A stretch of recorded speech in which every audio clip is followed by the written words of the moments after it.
Hi folks, Job Comics here. We're having a look at another lost comic book series.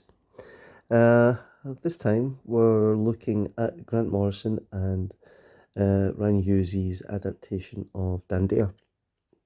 So this comic is called Dare, and this was a 4-issue miniseries. This is issue 2 that we've got in front of us. And it's actually a compilation of a comic strip that appeared in a UK magazine. I think it was called Revolver.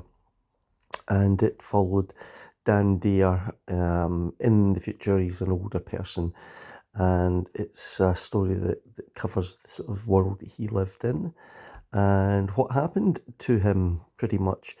It's one of those kind of deconstructionist type affairs where a much beloved character is looked at in a different way. And Grant Morrison, using a few of the sort of tricks of the trade at the time, to take a beloved character and then to give him a different lease of life, so to speak. So the artwork and the design in this is very, it really reminds me of Howard Chaykin's sort of ideas of design on things like American flag. But there's the credits for you. And it was 1991? Which I didn't think was the right date, but it must be. So anyway, have a look at this.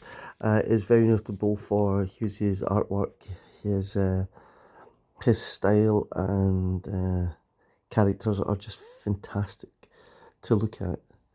And it is very much a comic book that had a perfect meld of writing and artwork, especially for this type of story. Ryan Hughes is just so good at the sort of graphic side of things, which I don't know anything about him, but it does make me think that he did work in other areas, and comic books was just something he kind of found. But anyway, if you've never seen this, this is issue 2, so there's not many spoilers in here, and just marvel at this almost sort of Mike Allred style, as this sort of aesthetic sci-fi 50s meets a future world of Grant Morrison. Yeah, enjoy.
So there we go again. That's a quick look at the controversial memoir of Dan Dare, Pilot of the Future, as depicted by Grant Morrison. If you're a fan of Dan Dare, this is a bit of a double-edged sword, because obviously you will want to read this kind of adaptation of the character, but it doesn't do an awful lot to enhance the character in any way, which is a shame.